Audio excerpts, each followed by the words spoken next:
You lack imagination, boy. No good ideas. You're done here. Clean your desk. No imagination. Those two words could have ended everything. But Walt walked out and kept drawing.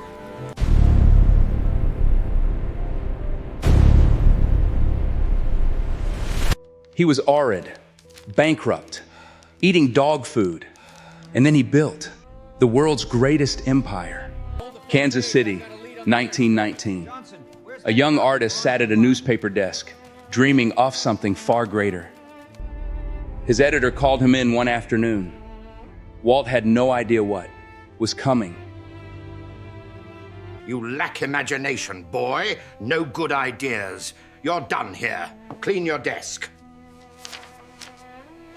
No imagination.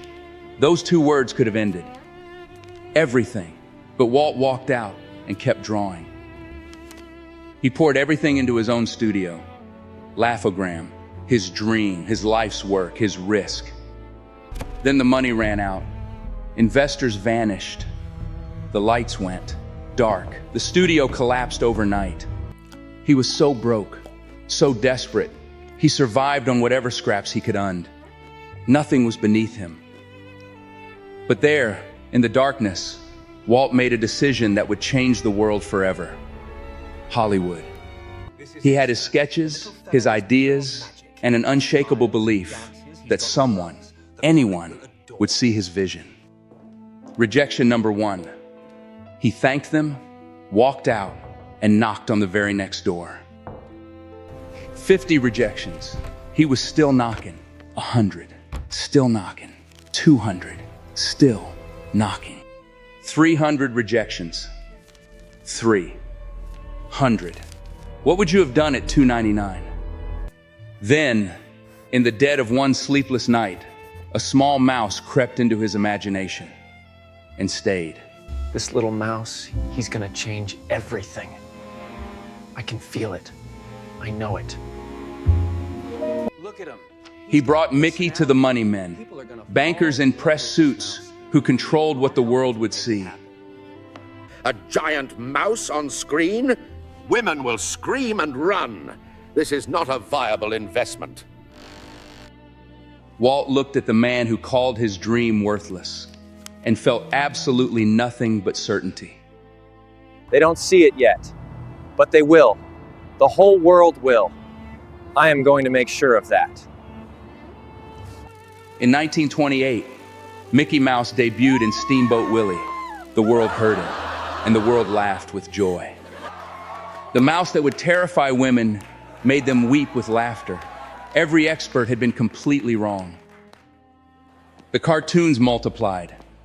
The studio grew. Walt began to dream even bigger than anyone thought possible. Then he looked at a dusty orange grove in Anaheim, California, and saw something no one else could see. A place where children and parents come together, where joy is the only rule. It will be real. Financiers laughed. Advisors warned him. The same experts who dismissed Mickey now dismissed Disneyland. He built it anyway, 360 days. Every brick, every ride, every detail, his obsession. July 17th, 1955, the gates of Disneyland opened, and the impossible became a place you could walk into. The man told to have no imagination had just built the most imaginative place on earth, from nothing.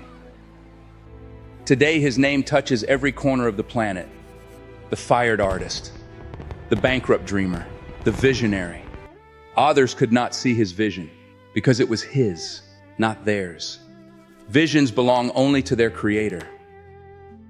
His setbacks were not failures. They were the price of admission to a life no one else would ever live. So ask yourself this: are you letting the so-called experts define the boundary of your possible life? Or are you brave enough, just brave enough, to show them what you already know is true? A dream backed by relentless work does not stay a dream. It becomes the world others walk into. Their rejection was his rocket fuel. Protect your vision. Like and subscribe. More stories await you.